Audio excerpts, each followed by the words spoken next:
سال جاری بارشات برفی فصل زمستان در قیاس به سال گذشته در ناحیه‌های منطقه رشت بیشتر بوده.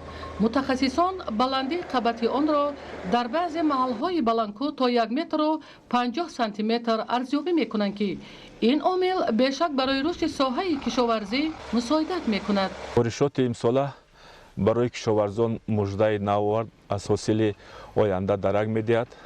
اگرچه بارشات هم در رشتان زمین به درجه باریده باشد هم بعضی مانع‌ها را پیش بیارد، لیکن اداره‌های مسئولین کوشش میکنند که مانع‌ها را با تکنیک‌های حاضر زمان برطرف کنند. نگهداری راه‌های کوهستان از کارمندان ساحه مسئولیت زیادی را تقاضا میکند تا حرکت معتدل نقلیات را در تمام فصل سال به طور شبانه روزی تامین نمایند. بارشات پای در پی که در این فصل می شود آنها سری وقت برطرف کرده می شوند. مواد ضد لغزش ما در مؤسسه 450 کوب ذخیره کرده شده برای زمستان گذرانی.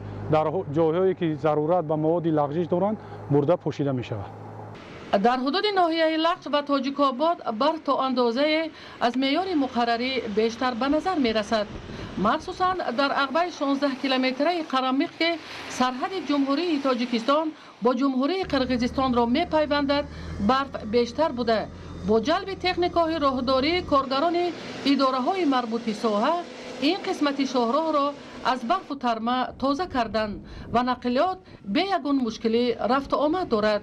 در برابر کارمندان ساحه نوبتداری تشکیل کردند تا قسمت 27 کیلومتری شاهراه بین المللی اتومبیلگرد حدود ناحیه تاجیک آباد و مسافه 98 کیلومتری سیران قرمق را از برف و ترمه تازه نمایند تا تکنیک‌های بارکشان و مسافربر به جمهوری قرقیزستان رفت و آمد کند.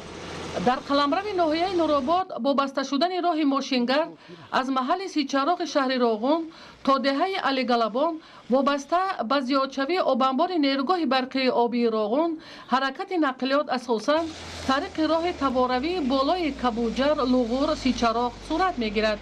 رانندگان و مسافران را ضرور است به قاعده های عادی ترین حرکت نقلیات در موضع‌های خفناک و ترمفرا رعایت کنند. ایدیگولی محمود، دادرجان میرزازاده برای برنامه اخبار از منطقه رشت.